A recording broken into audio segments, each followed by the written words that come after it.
Assalamualaikum warahmatullahi wabarakatuh, Bu Titi.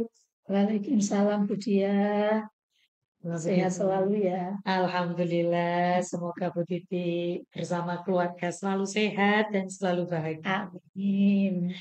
Nggih, ngapunten Bu Titi nggih. Sebelumnya seperti yang sudah saya sampaikan kemarin bahwa hari ini saya meminta waktunya panjenengan untuk wawancara, Bu. Saya selaku calon guru penggerak Angkatan 9 diberi tugas di demonstrasi kontekstual itu untuk mewawancarai kepala sekolah tempat bekerja dan satu kepala sekolah lain. Jadi nanti saya akan mewawancarai dua kepala sekolah, yaitu Bu Titi selaku kepala sekolah saya di tempat SDN 1 Genteng dan juga rencananya sama Bu Niken dari kepala sekolah SDN 10 Karangharjo. Ya Bu Titi, terima kasih sebelumnya karena sudah meluangkan waktu untuk saya diberi kesempatan untuk mengadakan sesi wawancara pada pagi hari ini. Matur suwun sangat Bu Titi nggih. Ya, sama-sama Bu Diah. Nggih, langsung mawon Bu Titi nggih. Jadi begini Bu Titi, selama ini Bu Titi sudah menjadi kepala sekolah di SDN 1 Genteng. Bagaimana Bu Titi ini dapat mengidentifikasi kasus-kasus yang merupakan dilema etika atau bujukan moral? Kalau dilema etika itu kan benar dengan benar ya Bu Diah. Kalau bujukan moral itu benar dengan Salah. salah. Misalnya kalau Bu Titi itu di SDN 1 Genteng, misalnya dilema etika benar dengan benar. Seperti yang kemarin kita laksanakan, anak-anak kelas 6 studi tour ya, Iya betul. studi tour ke Banyuwangi.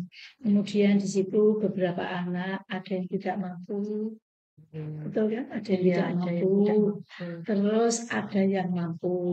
Karena yang tidak mampu itu tidak punya dana ya Bu Dia untuk kegiatan itu, sehingga dia memutuskan untuk tidak ikut, betul Bu Dia. Tetapi yang tidak mampu, yang mampu itu kalau saya ikut kasihan teman saya, seperti itu ya.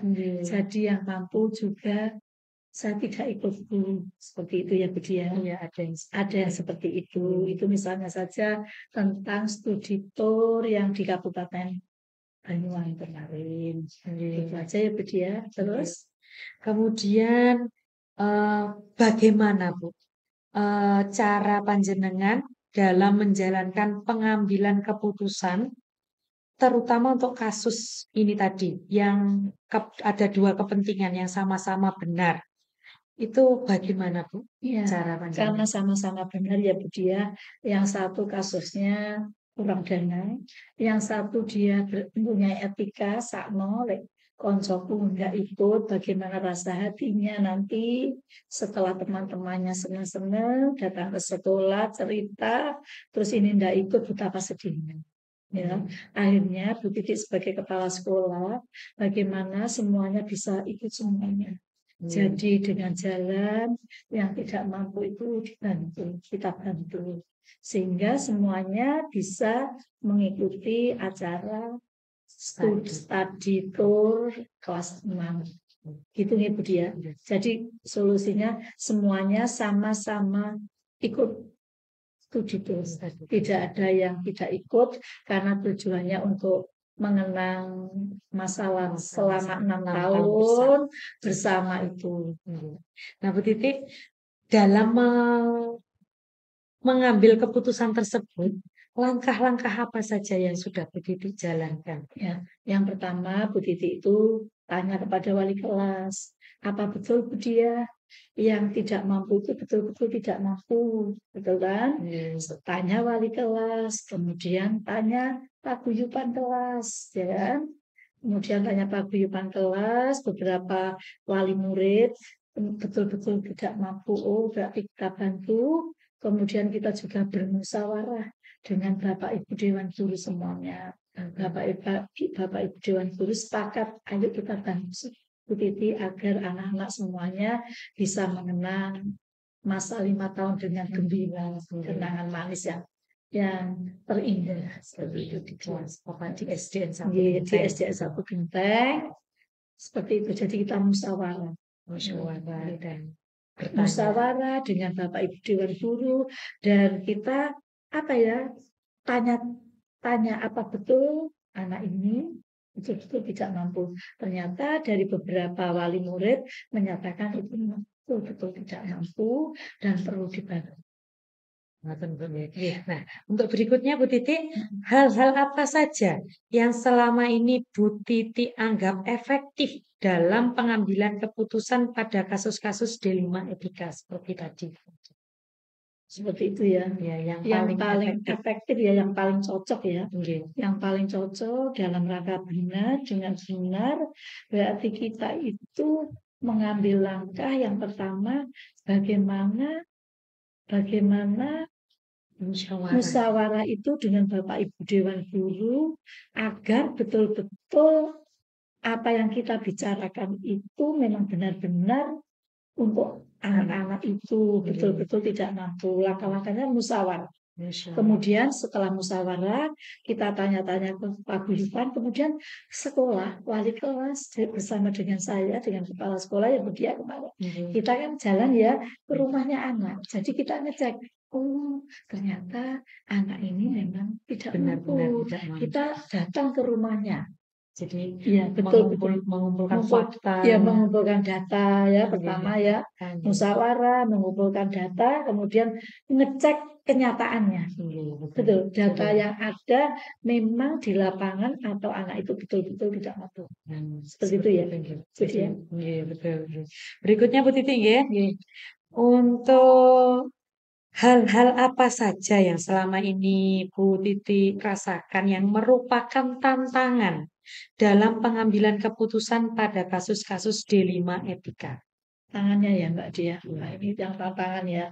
Sebenarnya kalau di SDN 1 Genteng itu tantangan tidak banyak ya Mbak Dia. Karena di sini itu yang masuk itu ya memang betul-betul anak yang luar biasa, hanya sebagian. Tapi kalau memang ditanya tantangan ya Mbak Dia, tantangan sama-sama benar ya Mbak Dia, ya itu tadi kita terjun ke lapangan. Tantangannya ya Mbak Dia, kita berarti banyak membuang waktu ya Mbak Dia, tantangannya itu di situ.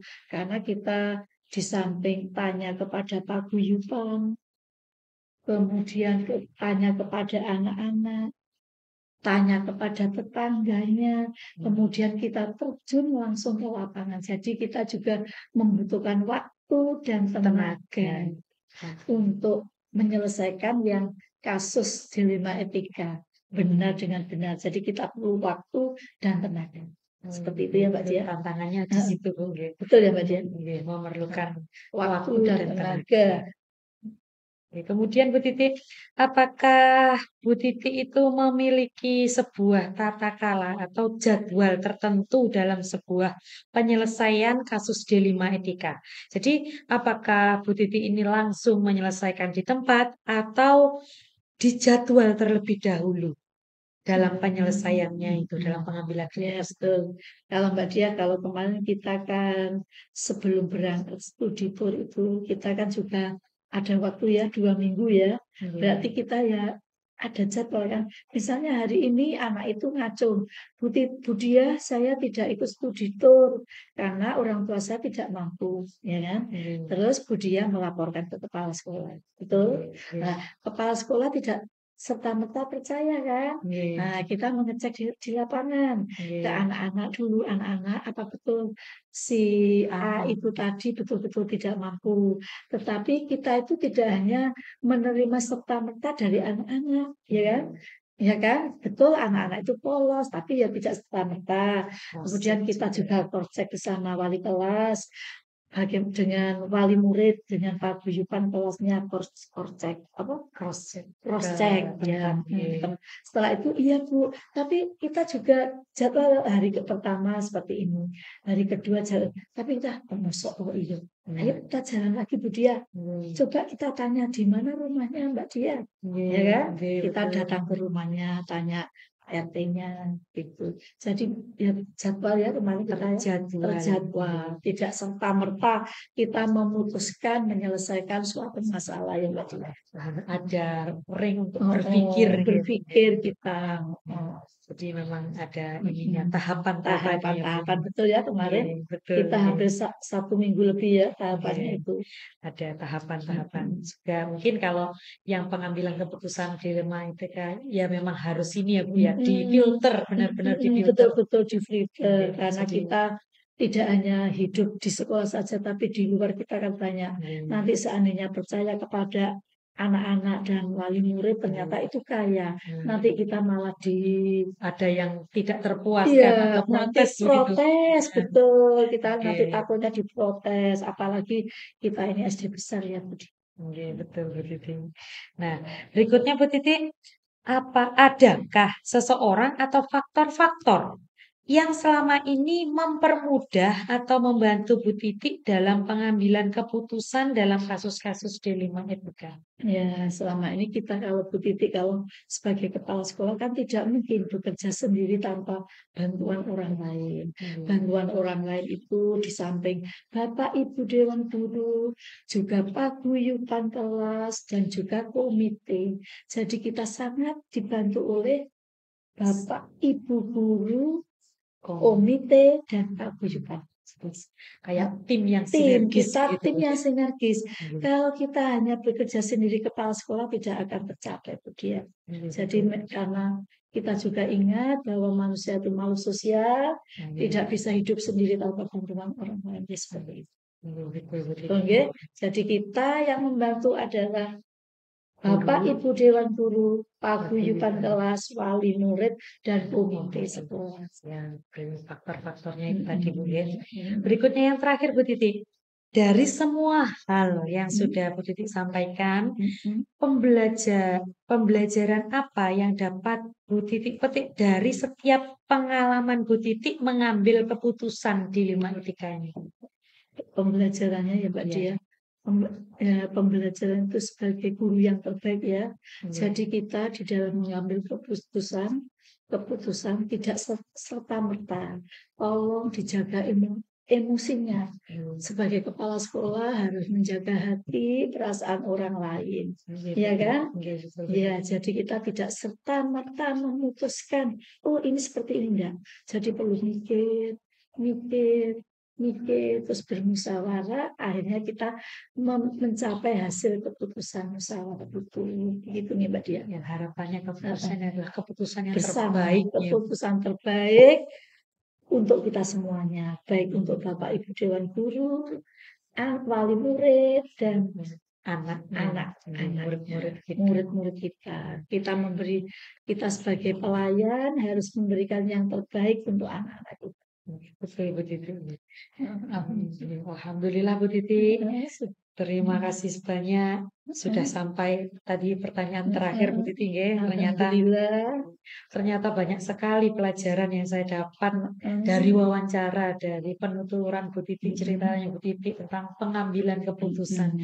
Jadi membuat saya sadar bahwa memang dalam mengambil keputusan itu kita harus benar-benar berpikir, harus sesuai paradigma, prinsip dan juga langkah-langkah ya Bu ya, ada langkah-langkahnya. Jadi tidak serta-merta. Harus ada musyawarah, dilihat faktanya tadi Bu, cek di lapangan, ya kan? Terus kita juga harus menjaga kita dalam berbicara beretikanya ya Bu Dia, sopan santunnya, bagaimana masyarakat itu bisa menerima kita dengan baik. Karena kita itu di sekolah itu bukan juragan, tetapi kita melayani. Kita pelayan di sekolah, bukan juragan. Betul. Cukup demikian Bu Titi hasil wawancara kita pada hari ini. Saya sampaikan terima kasih banyak Bu Titi atas pembelajarannya. Saya banyak belajar sekali dalam sesi wawancara kali ini. Ya matur suwun. Dan assalamualaikum Bu Titi. Sama-sama Bu Dia. Bu Titi juga menjadi pinter dengan Bu Dia Jadi Belajar CGP ya. ini Sama-sama kita belajar. saling bermusyawarah. Selamat Budia, semoga Budia sukses selalu. Amin, cepat amin ya lulus Rabbal ya. Alamin. Gitu hanya Bu Titi nggih. Ya matur suwun. Assalamualaikum Bu Titi. Waalaikumsalam warahmatullahi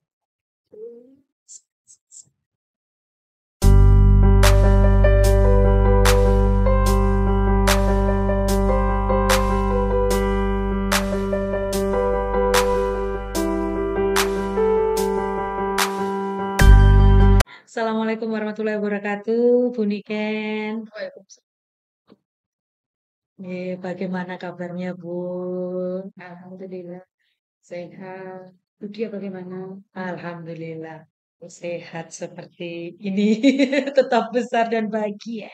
Alhamdulillah. Semoga panjenengan juga sehat dan selalu bahagia. Amin, amin, amin, amin, amin ya Rabbal Alamin. Nggih, Bu Niken, seperti yang sudah sebelumnya saya sampaikan bahwa maksud saya eh, bertemu Bu Niken pada hari ini untuk meminta waktunya panjenengan untuk wawancara. Jenengan selaku kepala sekolah SDN 10 Karangharjo. Nah, ini saya selaku CGP, calon guru penggerak angkatan 9 untuk membuat demonstrasi kontekstual di modul 3.1 kali ini tentang pengambilan keputusan itu diminta untuk mewawancarai dua kepala sekolah. Salah satunya kepala sekolah di sekolah saya tempat bekerja dan minta waktu jenengan untuk wawancara sebagai kepala sekolah SDN 10 Karangharjo. Monggo. Sebelumnya saya sampaikan terima kasih sekali loh Bu, matur nuwun sangat karena sudah memberikan kesempatan hari ini pada saya. Bisa kita mulai Bu nggih? Bisa, Nggih, monggo. Soalnya angel tapi ya. Wonten. Ngeten Bu, selama ini Bu Niken sebagai kepala sekolah, bagaimana nggih Bu Niken ini dapat mengidentifikasi kasus-kasus yang menerapkan dilema etika dan bujukan moral atau bujukan moral? Oke. Bismillahirrahmanirrahim. Mencoba menjawab ya, berdasarkan apa yang telah pernah saya pelajari mengenai dilema etika dan bujukan moral. Cirinya adalah jika sebuah keputusan itu berhubungan dengan hukum, dengan peraturan yang ada di negara tersebut, dan melanggar, maka ini tentunya disebut dengan bujukan moral. Bujukan moral. Oke. Jika keputusan yang akan kami ambil nantinya bertentangan dengan hukum, maka ini adalah bujukan moral. Yang kedua, jika keputusan yang saya ambil ini nanti keputusan itu ada dua ya, ada benar ada salah. Jika keputusan yang saya ambil nanti itu benar dan benar, maka ini masuk dalam dilema etika. Cirinya gitu saja. Kalau satu benar, satu salah, moral. Benar lawan benar berarti dilema etika. Nah, Bu Niken, selama ini ya, apakah ada suatu peristiwa atau kasus-kasus ya, yang membuat Anda, Bu Niken ini menjalankan suatu pengambilan keputusan di sekolahnya Bu Niken, itu yang ada dua kepentingan, yang sama-sama benar atau sama-sama mengandung nilai kebajikan? Apakah pernah? Pernah, dan itu sering terjadi karena kita hubungannya dengan murid bukan kasus ya, keputusannya ya tentang murid. Ada beberapa dilema etika yang kami alami di SDN 10 Karangharjo, dia.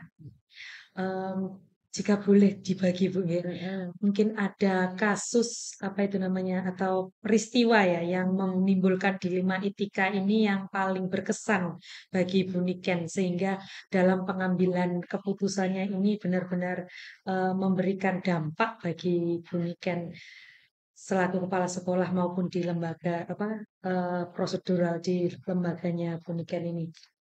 Nggih, ada Bu Dia. Kami baru saja mengalami dilema etika. Nggih.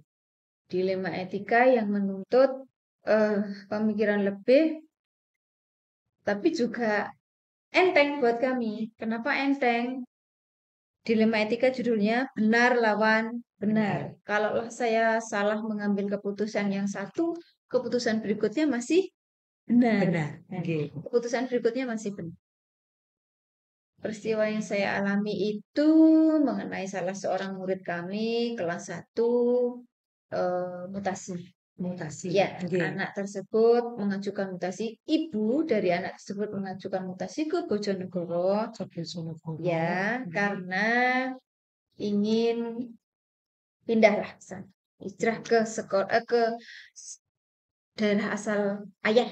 Ayah si anak. Ya, kami loloskan permintaannya berupa surat mutasi, kami buatkan surat mutasi, kami carikan rekomendasi mutasi dari Dignas karena harus keluar dari kabupaten. Kami sertakan permohonan mutasi, kami sertakan rapotnya si anak untuk dibawa serta anaknya tersebut ke Bojonegoro. Nggih. Sudah deal jalan. Tidak lama kemudian Nggih. salah satu guru dari sekolah kami mendapat berita dari saudara-saudara anak tersebut, dari bude-budenya, Nggih. bahwa anak ini tidak sekolah di Bojonegoro, mogok sekolah di Bojonegoro karena takut ditinggal ibunya. Takut ditinggal ibunya. Kembali. Takut ditinggal ibunya. Keluarga ini pindah ke Bojonegoro dengan rencana si anak dititipkan ke mbahnya di sana. Nggih. Ibunya akan kerja keluar daerah. Oh, keluar daerah. Iya, keluar negeri, sampai keluar negeri. Maka anaknya ini takut ditinggal ibunya. Jadi tidak mau sekolah. Tidak mau sekolah. Sementara di Bojonegoro belum kenal siapa-siapa. Iya, masih baru semua. Yang dikenal mungkin mbah sama bapaknya saja. Nggih. Akhirnya tidak mau sekolah. Tidak mau sekolah, tidak berangkat sekolah. Si ibu pun tidak jadi keluar negeri karena ternyata hamil. Oh, begitu. Iya, si ibu Nggih, pun nggih, tidak nggih. tidak jadi berangkat ke luar negeri karena hamil. Akhirnya keluarga ini memutuskan untuk yang keluar untuk mencari kerja bapak saja. Yang bapaknya Ya, saja. bapaknya keluar untuk mencari kerja. Bagaimana dengan dua orang ini? Ternyata dua orang ini kembali ke tempat asal. Kembali ke SD-nya Iya, panjenengan lagi. kembali ke sana. Belum sekolah waktu itu Bu Dia. Jadi dia pulang sudah hampir 2 mingguan di rumah, gak sekolah. Tetap tidak Iya, sekolah. karena tidak bawa mutasi katanya, tidak bawa surat mutasi, rapotnya pun masih di sekolah lama sana. Di sekolah yang di Iya, sana. mau ke sekolah nggak berani, nggak bawa apa. Nggih, nggih. Akhirnya si ibu ini ngomonglah ke salah satu guru saya, ngomong gini, Bu, keadaannya seperti itu. Ganes namanya, Ganes ini tidak sekolah,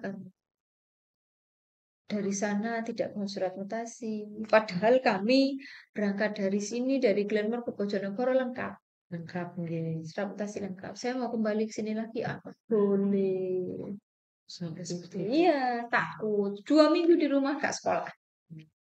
Sayang sekali. Iya, eman-eman. Nggih, Akhirnya betul. disampaikan kepada saya oleh salah satu guru tadi, saya tidak serta-merta bisa mengambil keputusan ya. Nggih. Tetap harus saya kumpulkan, musyawarahkan dengan teman-teman. Itu. Jadi langkah-langkah pengambilan keputusannya gitu. Nggih. Langkah-langkah pengambilan. Sebelum langkah ada landasan dasar Bu Dia. Landasannya adalah ada paradigma ya. Mengapa saya mengambil keputusan ini? Nggih. Dasarnya apa? Dasar yang saya ambil itu ada jangka pendek lawan jangka panjang Bu Dia. Jangka pendeknya. Jangka pendeknya adalah Anak gak mau sekolah. gak sekolah. Lama-lama nanti Bagaimana? Nggih. Kalau tidak sekolah bagaimana? Jangka panjangnya bagaimana? Nggih, Masa betul. depannya dia bagaimana? Nggih. Masih jauh. Nggih, betul. Saya sampaikan pada teman-teman sebelum ambil keputusan ini loh ya. Jangka pendeknya anak ini sekarang gak sekolah. Nanti kalau keterusan bagaimana jangka panjangnya? Nggih, betul. Oke ya. Jangka pendek dan jangka panjang ya, oke. Kalau oke, ayo kita bahas lebih lanjut. Itu ke teman-teman.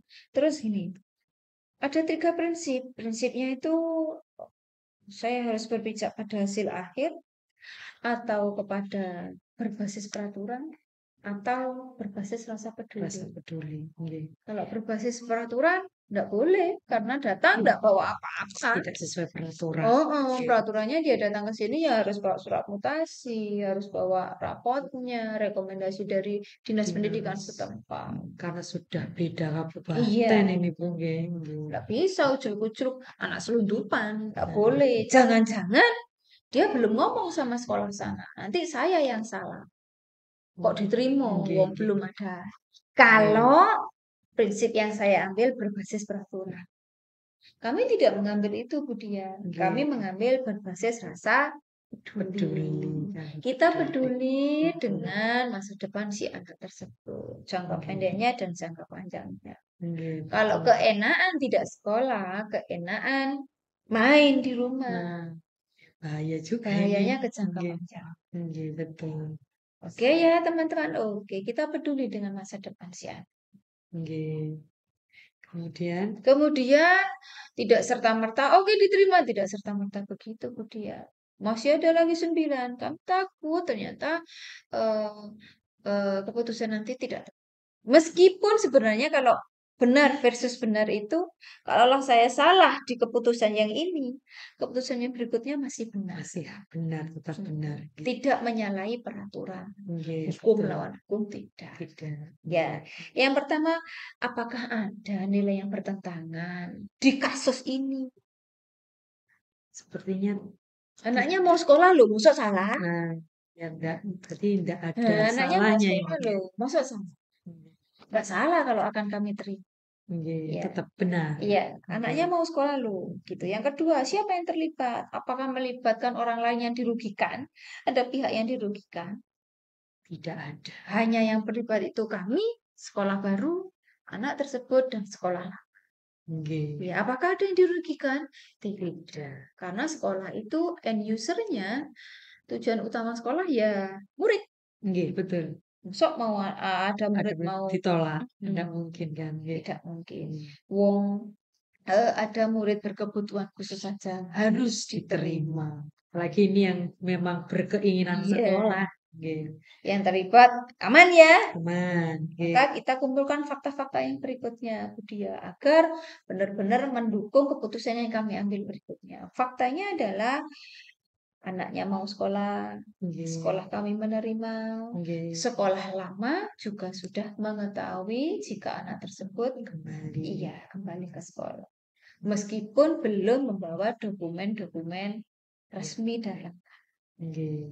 Sudah saling mengetahui walau masih hanya lewat telepon dan WA saja. Karena memang jauh. Jauh. Nggih. Si anak sudah terlanjur ada di sini. Nah, Ya, sudah ya. nggih. Yang berikutnya adalah jika kasus ini saya publikasikan ke koran misalnya, di-up ke TikTok misalnya, kira-kira netizen mendukung saya apa tidak ya Budia? Mendukung Bu, kalau saya pikir ya malah mendukung. Nanti kalau jenengan malah milih tidak menerima itu malah jadi bumerang. Nanti pasti netizen, nah ini anak sekolah kok enggak Gak dengkul. diterima. Nah, Gitu berarti ya. malah mendapat apa ya, pengakuan baik, apresiasi pasti Bu kalau di-up, dipublikasikan. Eh, sebenarnya enak Budia. Sekarang kan tidak lagi koran ya, medianya ada media sosial yang 1 menit share pun sudah Sudah sampai yakin. martabat. Jika ingin polling ya, ingin polling artinya saya harus ambil keputusan yang mana ya netizen. Saya kira diuji publikasi lolos ya Budia ya. Lolos, nggih. Oke, benar. Apakah benar lawan benar? Iya, anaknya mau sekolah. Nggih. Saya terima benar. Saya terima lagi yo benar. Iya, Meskipun dia tidak bawa apa, dokumen tadi. dokumen. Nggih. Benar diterima. Benar. Tidak bawa dokumen benar. Nah, karena ada kondisi tertentu. Nggih. Sudah benar lawan benar memang benar. Individu, apakah ini individu melawan kelompok? Tidak, saya Tidak. yakin. Tidak ada. Iya. Nggih. Jika misalnya individu lawan kelompok, ya Bu Dia, saya tidak berani mengambil rasa peduli. Harus rasa peraturan. Nggih. Karena ada kelompok. Ada orang lain Ada orang lain yang terlibat. dan yang merasa dirugikan. Karena di sini tidak ada, jadi aman. Aman. Nggih. Untuk diterima. Nggih. Begitu ya. Aman Betul. untuk diterima. Yang berikutnya Bu Dia. Tenang tak? Betul tak? Keputusan yang saya ambil ini nanti benar. Sudah benar. Benar tak? Maka harus ada opsi trilemanya. Opsi trilema. Opsi trilema ini apa ya Bu Dia? Apa ya Bu Dia? Keputusan lain, Yang ada solusi. solusi lain, Solusi. jalan keluar lain. Nggih. Jika memang keputusan saya yang pertama tadi salah, Nggih. keputusan yang lain, misal sana tidak memperbolehkan, belum bawa apa namanya? Dokumen. Iya kok diterima. Terus Maka apa? opsinya tuh begini kamu bilang, oke kita terima, tapi karena belum punya dokumen resmi, pelajarannya daring. Tidak Sama. masuk dulu ke sekolah. Tapi dari Iya, tapi mendapat tugas dari wali kelas 2, dia kelas 2. nggih. Itu opsinya Bu Dia. Nggih. Saya terima, oke saya terima. Tapi karena belum ada itu ya, kalau opsi saya pertama tadi disalahkan. Nah, iya. Langsung menerima disalahkan pakai opsi. Gue senang. Nggih. Opsi yang kedua, saya terima tapi belajar dulu di rumahnya. Daring. Nunggu dokumen datang. Iya, nunggu dokumen datang. Belajarnya ya sama. 7 sampai setengah 9 pelajaran. Nggih. Setengah 9 istirahat karena kelas 2, kelas rendah. Berikutnya Sisanya. jadwal pelajarannya mengabdi sekolah. Nggih. Itu opsi yang kedua. Opsi 2. Opsi yang kedua. Opsi yang ketiga, opsi yang terlimanya tadi kan. Terima. Jika ternyata masih salah, tapi ya enggak salah ini salah, benar kok si Andi. Masih benar. Si aman. Masih aman. Masih aman. Karena tidak bertentangan dengan Iya. hukum yang tadi. Opsi yang ketiganya tadi satu apa ya tadi ya? Ayo terima masuk. Yang kedua terima masuk tapi tidak sekolah dulu karena apa tadi ya? Belum bawa dokumen. Belum ada dokumennya. Kita daringkan saja dulu. Nggih. Kita daringkan dulu. Opsi yang ketiga yang saya minta bantuan teman-teman. Ayo teman-teman, opsi ketiganya apa teman? Jika ternyata 1 dan 2 saja masih kurang. Ya, Masih salah. masih salah. Nggih. Opsi yang ketiganya yang kita cari, tapi tidak ketemu. Kenapa? Karena 1 dan 2 saja sudah cukup. Iya betul. Benar sekali, Nggih. benar sekali. Sudah tidak ada ini ya yang perlu diperdebatkan lagi karena memang sudah benar. Dengan catatannya begini Bu Dia, oke masuk, tapi memang di sana dokumennya diurus. Tetap diurus. Nggih. Segera. Akhirnya saya menghubungi sekolah yang bersangkutan di sana, Ibu, keadaannya anak ini begini. Saya terima di sekolah kami. Oh, monggo daripada begitu malah yang sana. Nggih. Kalau begitu saya minta surat mutasi Ibu. Dikirim saja lewat WA. Oh, iya, Dikirim bisa. karena mudah, ada Sekarang, sekalian. sekarang lebih mudah karena teknologi. Surat rapotnya bisakah dikirimkan ke alamat kami, Ibu? Kirimkan alamat kami, nanti kami yang bayar ongkos kirimnya. Gitu. Oh, oke. Saya minta bantuan sekali sama sana karena Nggih. ya harus ke tempat apa namanya? Pengantaran, pos atau ke kantor pos, harus membungkus dan lain sebagainya. Nggih. Tapi si rapot berangkat sebelum sebelum rapotan semester 1 kemarin rapotnya sudah datang. Alhamdulillah. Berarti sudah Iya, beres Bu nggih. beres. Alhamdulillah Surat mutasinya juga sudah diterima. meskipun via WA. Jadi yang ke-8 adalah deal. Oke ya, dealnya diterima ya. Nggih Bu, diterima. Alhamdulillah. Sudah anaknya suruh masuk. Nggih. Karena seragamnya juga masih ada. Buku-buku dari sekolah sini juga masih ada. Dibawa, kalau buku-bukunya dibawa. Nggih. Ya. Nggih. Akhirnya deal ya diterima Bu. Tapi belum deal bagi kami. Belum dealnya refleksi. Ayo kita lihat lagi. Apakah keputusan untuk diambil itu sudah Direfleksikan dulu. Iya. Panjang. Nggih. Terus Apa namanya? Untuk mengambil sebuah keputusan itu melalui tahapan-tahapannya. Nggih. Ya. Ada kayak semacam Mm-mm. saringan gitu. Saringan difilter Nggih. sampai benar-benar keputusan tersebut benar-benar apa ya benar Yang sekali. terbaik, Yang keputusan yang terbaik. terbaik. Ya. Nggih. Ternyata sudah direfleksikan, ditinjau kembali, memang harus kami ambil untuk menerima anak tersebut masuk ke sekolah. Nggih. Saya ambil opsi pertama, sudah langsung masuk saja ke sekolah. Jika nanti ada yang A, B, C, D, ada opsi kedua. Opsi kedua tidak kami. Jadi seperti itu. Ya. Langkah-langkahnya, Bu Nggih. Panjang tapi memang bermakna, sangat berdampak.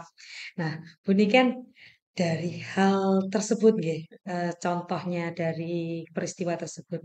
Ya. Hal-hal apa saja yang selama ini Bu Niken anggap efektif dalam pengambilan keputusan pada kasus-kasus dilema etika seperti itu? Seperti contoh yang tadi Bu Niken jelaskan tadi.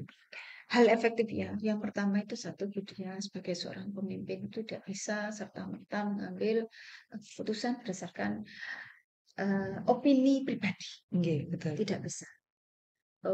Kita punya tim di sekolah, maka kita rembuk dulu dia. Dimusyawarahkan gitu nggih. Dengan memberi masukan-masukan kepada teman-teman. Teman-teman, ini benar lawan benar. Ayo kita kaji bersama-sama. Yang mana? Paradigmanya mana yang kita ambil? Nggih. Prinsip mana yang akan kita ambil? Jadi bersama-sama. Iya, harus bersama-sama. Dan harus ada landasannya. Paradigmanya tadi yang pertama. Mau ambil yang mana paradigmanya? Mana tadi ya Bu Dia? Paradigmanya ini. Ada Individu lawan kelompok. Ya. Harus kita analisa satu persatu. satu persatu jika ingin keputusan tersebut Harus proses Ya. itu tadi kembali. proses apakah dia lawan kasihan? Nggih. Karena anak biasanya banyak kasihannya kita Nah, kepada ya anak. kadang itu di situ. Nggih. Dan jika ini memang dilema etika, ya wis paradigmanya ini harus ada salah satu yang cocok dengan kasus Kasusnya. yang ada. Nggih, kasusnya. Disesuaikan berarti Bu, nggih. Disesuaikan dengan kasus yang ada. Musyawarah dan juga melihat Paradigma, paradigmanya lihat prinsipnya, dan mengikuti langkah-langkah. 9 langkahnya. Oke. Tidak boleh hanya punya satu keputusan loh ya Bu Dia. Harus ada opsi Harus begitu ada nggih. opsi lain. Harus Iya. ada opsi lain. Jadi dalam pengambilan keputusan sebelum menetapkan keputusan tersebut harus ada pandangan lain atau opsi lain dilemanya, Bu nggih. Nah, kemudian apakah ada hal-hal yang mungkin selama ini menjadi tantangan dalam pengambilan keputusan pada kasus-kasus dilema etika? Ada. Ada Apa tantangannya? Lupa. Kita harus mengambil keputusan dalam waktu cepat. Nah, ya yang dibutuhkan cepatnya itu, Bu ya. Sedangkan prosesnya membutuhkan waktu. 39 tadi. Nggih. Cepat. Gimana? Bisa dipikir dewe enggak bisa. Tantangannya itu waktunya harus cepat dan tepat. Maka lek dewe enggak iso. Harus bagaimana? Tim tadi Mengerahkan tim. Nggih, betul, Bu. Ketika diomong sama Bu guru tadi, Bu, ganis itu begini. Aduh, sakno, kasihan. Nggih, betul. Kalau kasihan. Jangan pendek ke sekolah. Di rumah lontang-lantung musik cilik. Nggih, kasihan juga. Jangka panjangnya piye nanti? Kalau sampai benar-benar los. Nggak bisa. Tantangannya itu waktu. Karena harus cepat ya. Sedangkan ada langkah-langkah tertentu. Itu tantangan yang paling ini ya, Bu ya, yang harus ditaklukkan. Kemudian apakah Bu Niken ini memiliki sebuah tata kala atau jadwal tertentu dalam sebuah penyelesaian kasus dilema etika? Apakah Bu Niken ini langsung menyelesaikan di tempat atau memiliki sebuah jadwal untuk menyelesaikannya? Kalau ada itu bentuk dan prosedurnya itu seperti apa ya Bu? Bu Niken jalankan. Tantangannya tadi kan waktu ya Bu Dia ya. Nggih. Tantangannya waktu. Jadi kasus itu dilihat dia. Kalau kasus ini urgent harus segera diselesaikan, tidak usah jadwal-jadwalan. Hari ini langsung dirapatkan. Begitu, Langsung ya. langsung di tempat Urgent eksekusi. sekali, ya, urgent, Nggih. urgent ya. Nggih. Tetapi jika membutuhkan pemikiran, maka harus kita tidak ada jadwal, tapi harus kita pikirkan terlebih dahulu. Ada kan teori ketika kita di modul 1, ada sistem berpikir cepat, sistem berpikir lambat. Nggih. Ingat? Nggih. Ya, ya, Nggih. betul ya. Eh, benar lawan benar ini sulit, susah karena benar lawan benar. Mana ya keputusan yang mana ya? Keputusan yang mana ya? Takutnya nanti ada pihak yang tidak terpuaskan. Ya, Kok enak gitu, takutnya begitu. Nggih. Jika hal itu terjadi, tidak usah jadwal, tapi kita gini pun, apa ya namanya ya? Kita tunda dulu keputusannya. Jangan sekarang. Kita pikir ulang lagi. Nggih. Suatu masalah, sebuah kasus itu ada yang kita diamkan, ada yang kita kerjakan. Artinya didiamkan sudah, biarkan nanti akan hilang sendiri. Kalau kita ladeni, kemana-mana. Nggih. Betul. Kemana-mana. Kita tahan dulu. Artinya teknik stop dulu, stop, ojo direken di sini. Nggih. Biarkan dulu. Ketika sudah turun, baru kita pikiran lagi. Dalam pengambilan keputusan seperti itu. Nggih. Nggih. Freeze, fight, fly, gitu tak ya? Yang terakhir, fight itu artinya kita tabrak, kita Iya. juang. Iya, tarung. Freeze, biarkan membeku. Lek diladeni, tidak ada ujungnya. Biarkan. Nggih, betul. Harus kita perjuangkan. Bagaimana? Ya ini berpikirnya lambat. Duduk berpikir lambat itu membiarkan, bukan ya? Tetapi kita pikir ulang. Iya, kita pikir. Bukan didiamkan, tapi dipikir, tapi berulang. Jadi memang tergantung situasi. Iya, kasusnya. Tergantung kasusnya. Kalau cepat berarti langsung di tempat. Ayo piye. Sepertinya tadi. Cepat ambil gerak cepat gercep gitu Bu.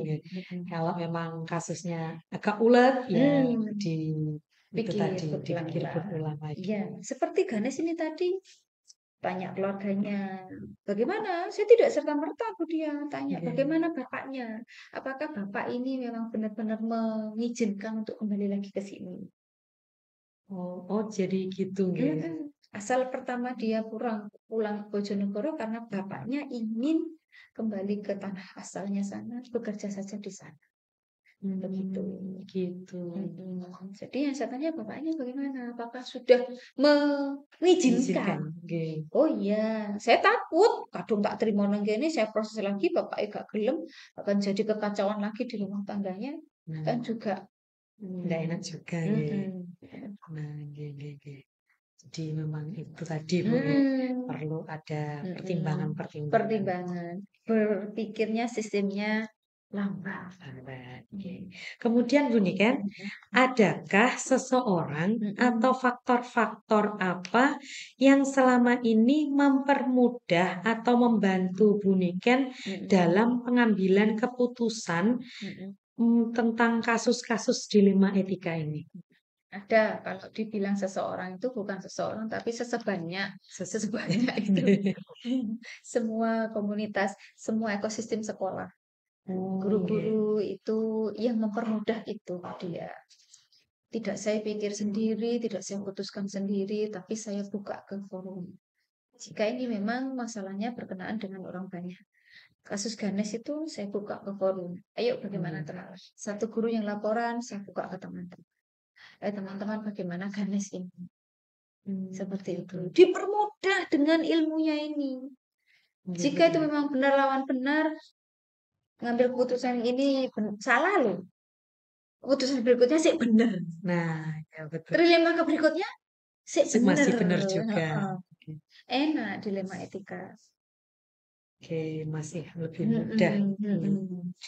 Oke, kemudian Bu Niken, dari semua hal yang telah Bu Niken sampaikan, ini tadi pembelajaran apa yang Bu Niken dapat petik dari pengalaman Bu Niken mengambil keputusan di 5 etika. Oke, pembelajarannya adalah begini. Sebuah kasus benar lawan benar, dilema etika. Keputusan yang diambil untuk kasus tersebut harus melalui 4 paradigma. Oke. Dianalisa benar-benar. Masuk ke A, B, C, atau D. Oke. Masuk ke 3 prinsip. Prinsipnya rule, case, atau N, best thinking. Oke. Benar-benar dipikirin. Oke. Yang ke berikutnya sudah ada keputusan, masih harus melewati 9 langkah. Oke. Ya. Di ujung wis enek, sik kudu golek opsi lain. Nah, Kalau opsi ini tadi tidak cocok, harus ada opsi benar lainnya. Harus ada opsi benar lainnya. Ya. betul. Oke. Yang ke-8 itu apa ya tadi yang ke-8-nya? Ambil keputusannya. Ke-9 sik kudu direfleksikan. Refleksi. Begitu panjangnya sebuah jalan menuju mengambil sebuah keputusan. Dilema etika. Begitu panjangnya.